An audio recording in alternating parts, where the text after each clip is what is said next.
These are live images that we are getting from the Taj Mansingh Hotel.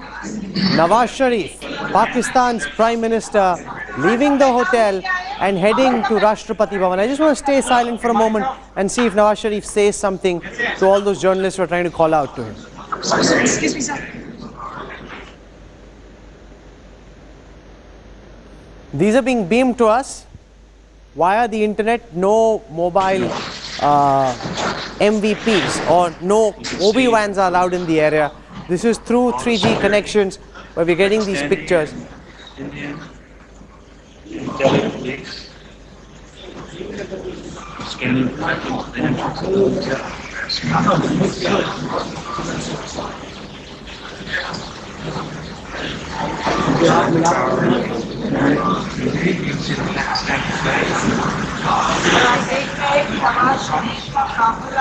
That's Nawaz Sharif's cavalcade heading now for Rashtrapati Bhavan, and in that sense, it's been a diplomatic coup of sorts, you know. Coming with Richard, a lot of people would have thought that Narendra Modi is a foreign policy novice, wouldn't really know what to do, would take time to get set. But this man seems to have been preparing for this moment for months, if not years. And one of the first things he does is brings a surprise on everyone, invites these people personally, and they're all here, making this a grand show of strength for Modi. No, this is absolutely a master stroke. But I won't call Narendra Modi a foreign policy novice. He's not. The amount of criticism he has received from countries like USA and even Pakistan is amazing and uncalled for. And he has watched the situation all through, and ultimately those countries have come to him. But inviting Pakistan along with others also carried a bit of a risk, because if the talks go wrong, if the talks go on a tangent, then he does not start his innings very well. And with Pakistan, you can never know. So Nawaz Sharif, let's also consider why he came here. There was the entire world watching as to how he would respond to the invitation. There was also the entire world praising Narendra Modi for the kind of victory he had, and praising the development agenda he followed all through. So it was not an easy invitation to reject. Second, we have been a little confused about the internal dynamics of Pakistan. People have been making speculations that there was army pressure, there was this pressure, and there was that pressure. Let me walk you through the process of invitation and its acceptance. The invitation reached Islamabad late last night. Next morning, Nawaz Sharif's party's spokesperson said he has accepted the invitation, and that Foreign Office will be conveying the official acceptance either during the course of the day or the next day. Next day, Herat happened. So there was no way Nawaz Sharif or his government would have conveyed acceptance that day. The day after, Shahbaz Sharif met the army chief in Lahore. People thought he had gone there to seek his blessings for the visit. That was absolutely wrong. Total misreading of the situation. He had gone there to consult with the army chief whether there are further surprises like Herat in the offing. So Nawaz Sharif is not under army's thumb in the sense that he needs to take their approval before he travels out of Pakistan. These are live images now from Rashtrapati Bhavan. That's the virtual red carpet. Sharad Pawar, Praful Patel from the NCP walking in. That's Raju Venumani. He's the press advisor to the president. That's Mukesh Ambani we just saw over there. And in that sense, it's a big show of strength, Dr. Vermani. Now, how often would you expect someone like a Mukesh Ambani to show up for a Prime Minister's swearing-in ceremony? He's excited about the fact that Modi's taken over. Well, with the Prime Minister or the President, if you get an invite, you generally go. I don't think I refused any of them. Unfortunately, we had to turn down the invite and we are stuck in the studio, which is one of those days when you want to be out there where the action is. That's Mukesh Ambani's wife, and that is very interesting. The children are there in tow, just showing how corporate India, Veer Sanghvi, is excited about the fact that Manmohan Singh is finally gone and Modi's in. Yeah, absolutely. I think big sigh of relief. Second message there, that all of Kejriwal's criticisms, you're an Ambani man, you're an Adani man, basically he said, go to hell, I'll invite who I want. These are my friends, these are my supporters. I don't really care. Okay, we also saw Ram Madhav from the RSS. I'm told Suresh Soni, Bhaiyaji Joshi will be there, and that is very interesting because Atal Bihari Vajpayee apparently never could muster the courage to invite the RSS because he thought he would be in trouble with his allies if the RSS people were seen there publicly. Narendra Modi, of course, has no such problems. He's invited RSS leaders and they've come in. I want Shiv Vishwanathan to give his sense of the role that you feel the RSS is likely to play in the new Modi government. They're up there front and center on the front row, being greeted as dignitaries as they should, and they've done a great job helping Modi get where he has got. They are visible. I think their role in the elections has been acknowledged and acknowledged systematically. They have been troubleshooters for Modi and fairly successful.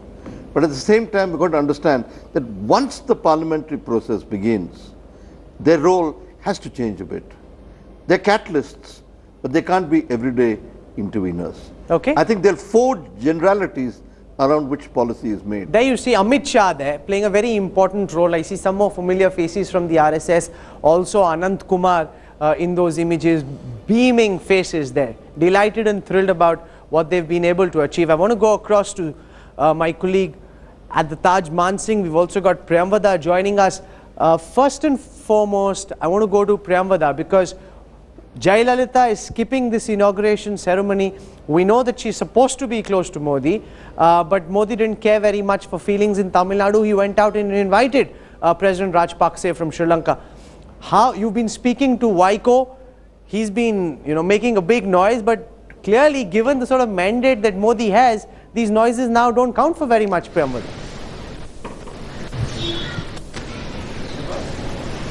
Priyamvada?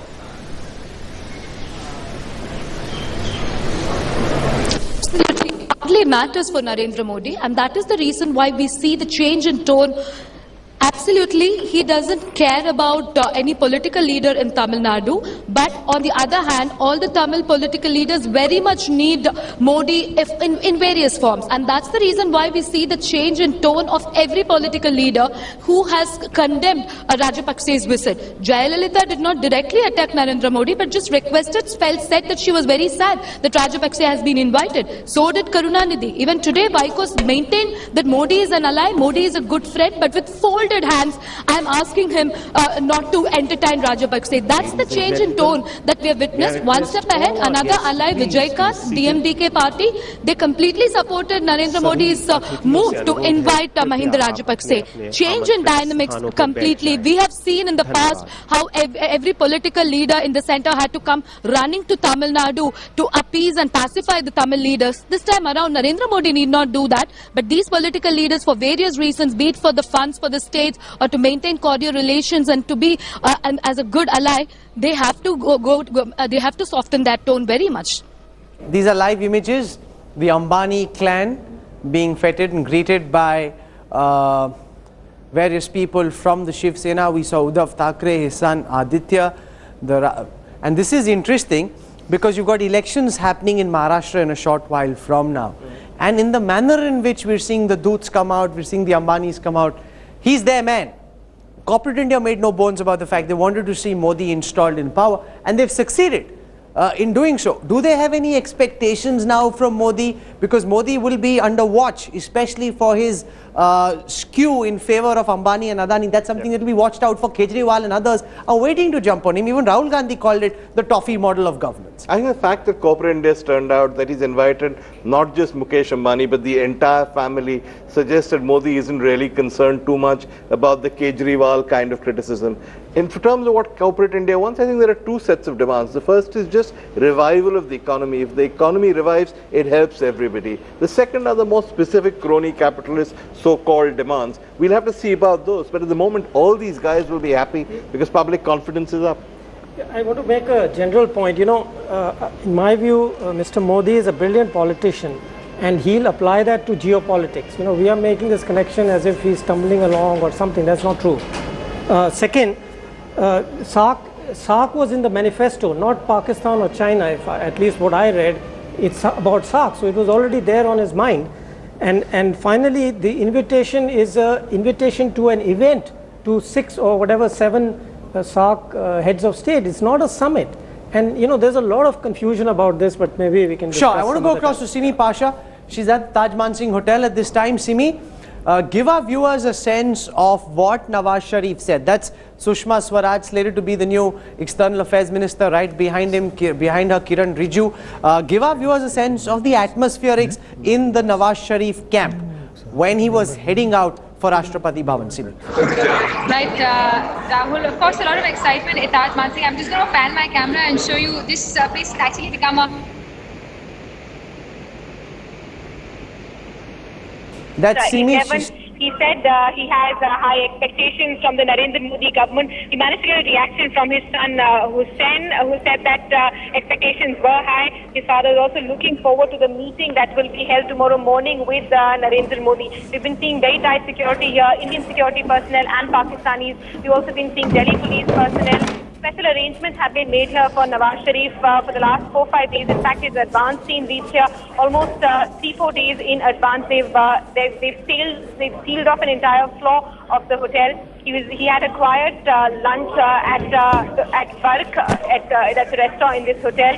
The restaurant prepared a special menu for Nawaz Sharif. He didn't come down to the restaurant per se, but he's staying at the Grand Presidential Suite and he had a lunch there. While he was walking out, he seemed happy. He was smiling. His body language was confident, and it seems like he's actually looking forward to meeting Narendra Modi today. Okay, he is looking forward to meeting Narendra Modi. And he's taken a bold move by deciding to come over here. These are live images that you're seeing, and everyone just coming in really early to try and occupy the best positions. It's also the place to be at this time. We're giving you a ringside view of what's happening. Will any ice be broken, Kamal Mitra Chinoy, during the meeting between Nawaz Sharif and Narendra Modi, especially given the expectations Narendra Modi's own constituents have of him? Well, you know, Mr. Modi played it two ways. Yes. One was he was pretty hard-nosed and tough during the campaign. After that, he's been quite the opposite. And I think that what has happened is that the ice has been broken. But you actually, as I think Veer pointed out, you actually need a summit to push that forward. This was the maximum he could do now. But the hard work is really yet to begin. Okay, that's Smriti Irani in a lovely pink sari, slated to be the new HRD minister.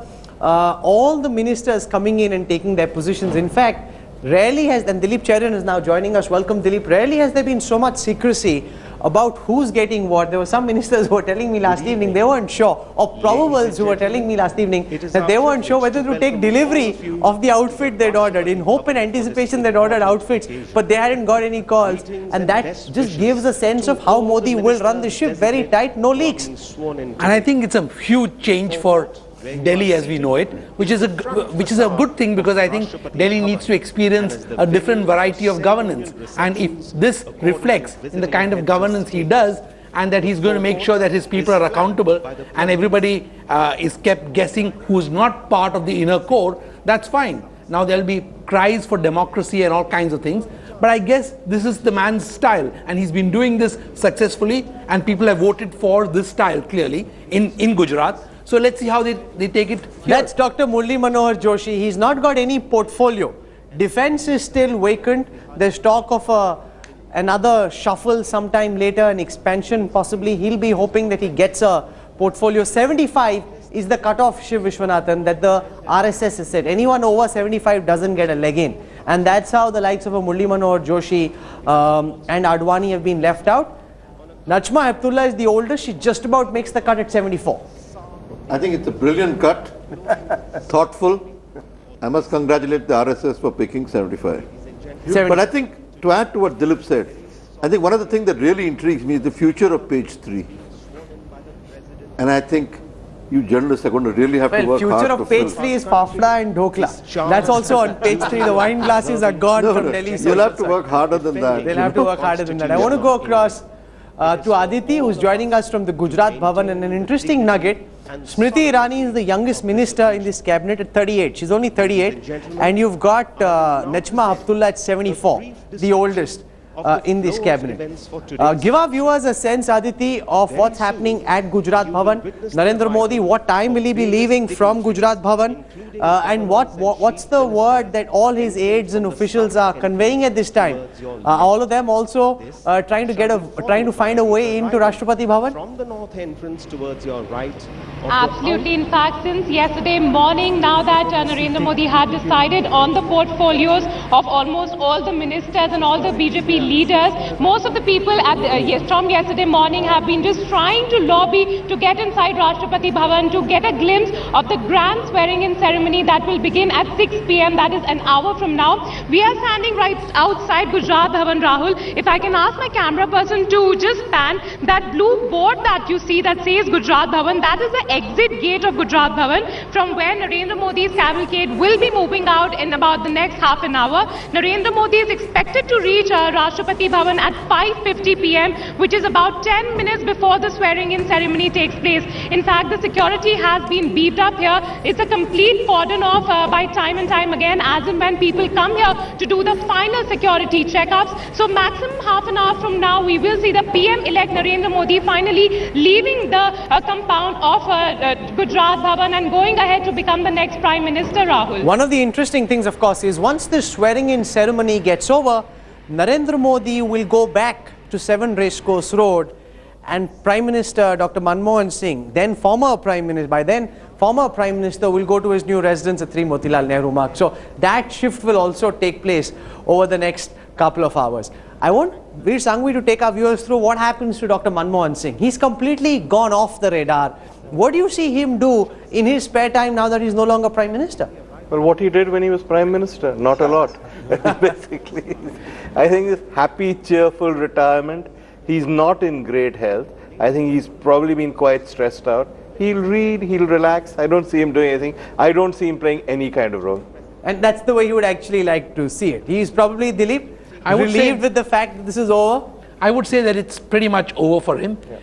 Unfortunately, he's not the world's greatest speaker. So being on the speaking circuit is not an exciting option for him, though inevitably he will get invited. You can invite him for one of your thinking thalis at the IIC. He was big on the IIC circuit for sure. Those are images of Sushma Swaraj. And I want just for a moment to focus on Sushma Swaraj, who's now slated to be the External Affairs Minister. I want to put that question to General V.P. Malik about the sort of Foreign Affairs Minister you think Sushma Swaraj will be, given her background, her profile so far. What do you think she will bring to the External Affairs Ministry, sir?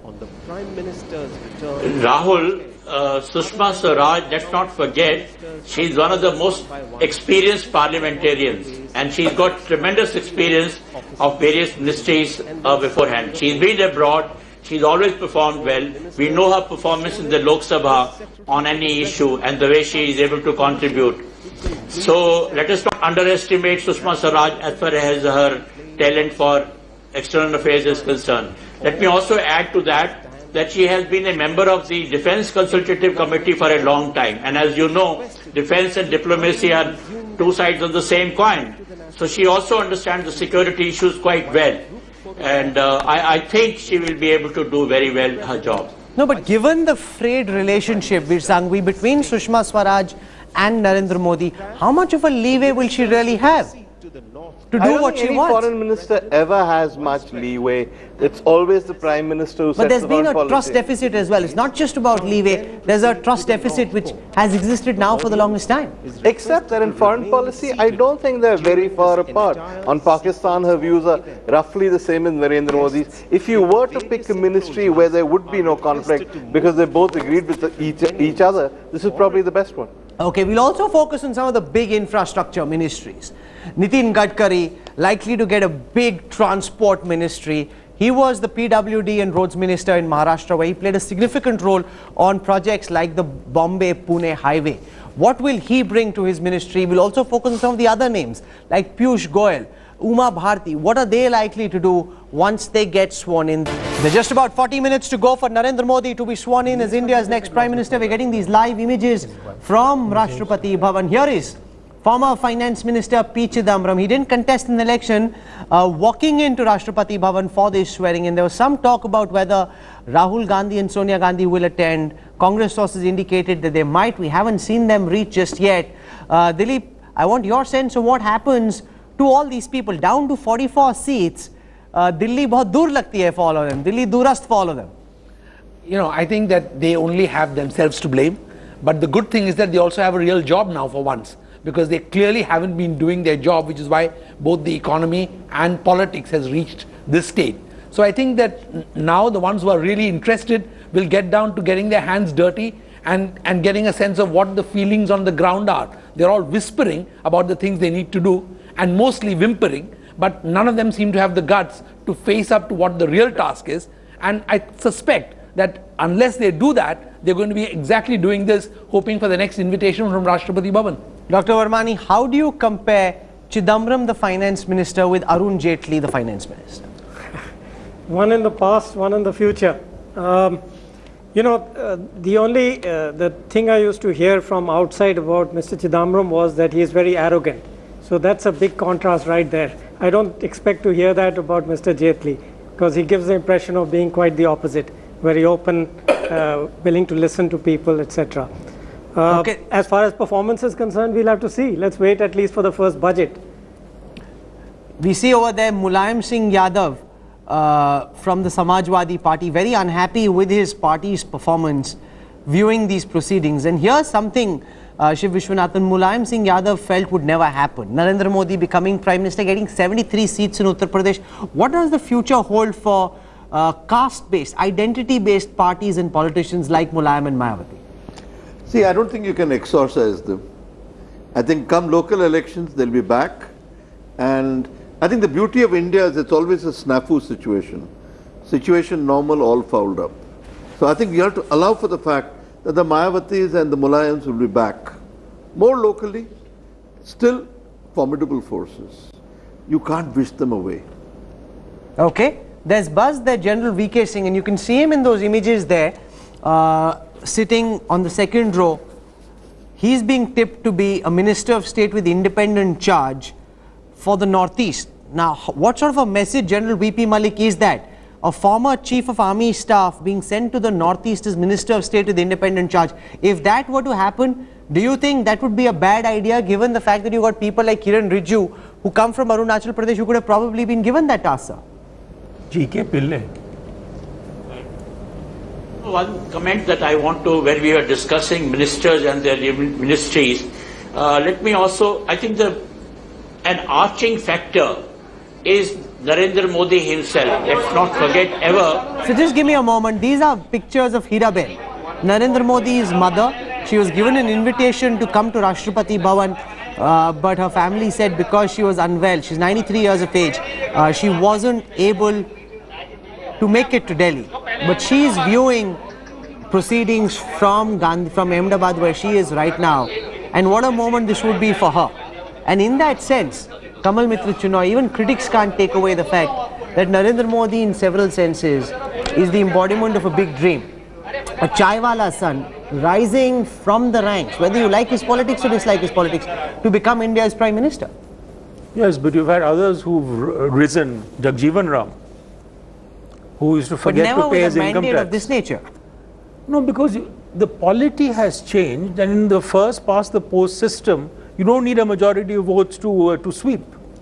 But I think this man has ceased being the ordinary chaiwala ever since he got his RSS training. He's been thoroughly groomed for this position. He's been in Gujarat for years before becoming Chief Minister and then after becoming Chief Minister. So of all the candidates, if you just look at individual accomplishments, he's one of the best. Oh, that he is. And what a moment this would also be, Shiv Vishwanathan, for the mother.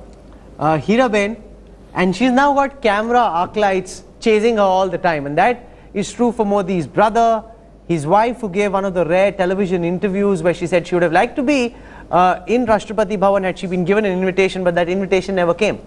See, the beauty of publicity is you don't know whether you're being viewed or you're viewing. And in a way, that double sense is actually quite fascinating to watch.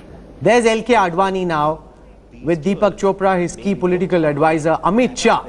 and what an important role he is going to play in the BJP and all things from here on. That's Pratibha Advani, LK Advani's daughter. And you've got a situation over here, Veer Sanghvi, where LK Advani comes for the swearing in, but has no role to play in the swearing in itself. Yeah, who would have thought it, huh? I wonder what they're going to offer him. My guess is they'll have to offer him something, but I can't for the life of me work out what they could possibly offer him. Dilip Cherian, any thoughts on what LK Advani could get, because the president's chair will stay warm at least for the next 3 or 4 years? You know, there's one possibility that he could be, emeritus advisor to the NDA. I guess some kind of purely decorative role where the role itself is defined in such a way that it does not brook any interference being ascribed to that role. A statesman emeritus, and as empty as that. You know, we see these images of LK Advani. He can't possibly, Shiv Vishwanathan, be happy with the fact that he hasn't been given any role to play. See, I'm quite sure he's unhappy, but I think we have to allow him a certain moment of dignity, that he's watching an occasion which is bigger than him. That's Ravi Shankar Prasad, Gopinath Munde, all of them coming, touching his feet in a show of respect, Najma Haptullah. And we're seeing a lot of sadhus and sants. And we interviewed Ashok Singhal from the VHP just yesterday. They've been given front row seats. There's Yogi Adityanath, of course, but several others. And one of the things that Ashok Singhal said, Shiv Vishwanathan, is that we helped Narendra Modi come to power. We gave him a decisive majority. Now he must deliver on our agenda. They're expecting the Ram Temple, Article 370, Uniform Civil Code, all of those things to be done over the next few months. But no, some of it is unnecessary. I mean, there are quite a few temples to Lord Ram in Ayodhya. So Lord Ram doesn't have an accommodation problem. You know, they don't have to go on with this temple thing. They have a makeshift temple anyway. You may not want it. That's what the sons and the mahants who worked in Modi's campaign would like to now see happen. That's Nitin Gadkari, Uma Bharti, all of them touching LK Advani's feet. They're being touted for, Nitin Gadkari especially is being touted for a big infrastructure, transport portfolio, mega ministry. And what do these mega ministries mean? There's Sushma Swaraj, Maneka Gandhi, all of them touching LK Advani's feet. We're also seeing Shivraj Singh Chauhan, an image of Bonhomie. And remember, there's a lot of chemistry between Uma Bharti and Shivraj Singh Chauhan. They don't particularly like each other. They'll maintain social cordiality. But what do these mega ministries mean? The coming together of these big portfolios. Will it succeed on the ground? Will it lead to a successful implementation of Narendra Modi's promise of minimum government, maximum governance? We'll talk about that when we come back on the other side of a 30-second break. We're back in a moment. That's Vivek Oberoi. He's been going wherever. That's Sanjeev Balyan, the MP from Muzaffarnagar, likely to be a minister of state. Vivek Oberoi comes with a big jamburi. He was at Gandhinagar for Anandiben swearing in as well. Salman Khan will be coming in a few moments. So all the action. You've got a ringside view when we come back.